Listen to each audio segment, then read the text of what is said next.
Hmm. If I place an Earth site, I can place a rubble. I can replace the rubbles later with the topmost site of my Atlas deck. How can I optimize the element counts in my Atlas so that I can maximize the number of different types of elements I end up with?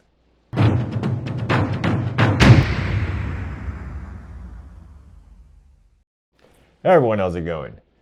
This is Hank from Wizard's Den, and today I'll be doing a deck tech of a constructed deck using Geomancer, which is a new avatar from the beta pre-constructed deck of Sorcery Contested Realm. So let's first talk about this new avatar, Geomancer. Geomancer is an avatar that is included in the beta Earth pre-constructed deck. It has the following text: tap, play or draw a site. If you played an Earth site, fill a void adjacent to you with a rubble. Tap, replace an adjacent rubble with the topmost site of your Atlas. When you play an Earth site, you will fill a void adjacent to you with a rubble. You can replace that rubble with the topmost site of your Atlas using the second ability. This gives this avatar a unique mana rank capability. For all avatars excluding Pathfinder, you need to draw an Atlas card to be able to place a site. This essentially reduces the number of spells you can draw. Geomancer, however, allows you to replace one of the adjacent rubbles you placed with a site directly from the Atlas deck. It does not require you to draw, so it lets you ramp up your mana base while still being able to draw from your spellbook. It grants you a possibility to ramp up to 6 mana without requiring to draw from the Atlas or using any spells. This gives you a potential to gain 3 extra cards as an advantage, and that is huge. There is a particular order you need to play the sites to maximize your ramp capability.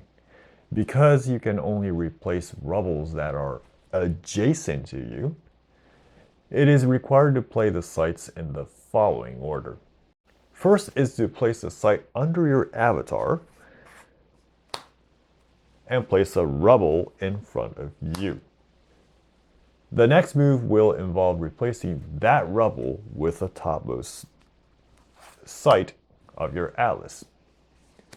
Next 2 steps will involve placing 2 sites on the left and the right of the site in front of your avatar.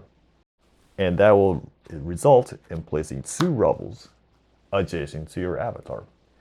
Finally, you replace these rubbles with the sites from your Atlas, and you have ramped up to 6 mana without drawing from the Atlas. You may question, can you place the first rubble in the left or the right position? This has one problem when you are not the first player to start the game. By the 3rd turn, your board state is going to look like this. Now, your opponent's site will be placed here, and the opponent will have a chance to take this rubble and place their own site. Rubbles are not owned by you, and it can be replaced by your enemy's site. So placing sideways like this can only be done if you are going first. Also, if you are running multiple elements, your Earth and non-Earth sites have to be balanced perfectly so that, 1, it maximizes the probability to end up having 3 Earth sites in the opening hand, including Mulligan, and 2, maximizing the probability to get the non-Earth sites in the subsequent draws of your Atlas. You need to remember that you can place a rubble only if you played an Earth site from your hand. Now, skipping the detailed math, I calculated that your Atlas deck should include 11 mono Earth sites to have the perfect balance. Mono Earth sites means no duals or multi-element sites. There are certain sites you might not want to use in this deck. due to the fact that you have no control over what sites would be placed when placing the rebels. The most problematic location is the site right in front of the avatar. Sites like color out of the space is obviously out, as you will end up with a dead site after filling the subsequent squares. Gnome Hollows is also a problematic one, as it might inhibit your large minions to move. So this is the actual constructed deck I came up with, the Geomancer midrange. It tries to maximize the advantage you can get from the mana ramp by using mainly beefy minions. Most of the minions are centered around Earth, as that will be the first elements you will be placing on the realm. Autumn Unicorn, Royal Bodyguards, and Pudge Butcher gives you the first line of offense. It is supported by the Root Spiders that can disable your opponent's minions. Later, you can cast the Deprevel Vampire and Highland Clansman to trample down your opponent. Grandmaster Wizard is there to provide you extra boost for draw with the abundant mana source you will have. To aid this deck, these spells were added to the deck. Grapple Shot to act as removal and major damage source. Blink to move your avatar and minions to a strategic location. Bury for removal and a couple of divine healings to prolong the match.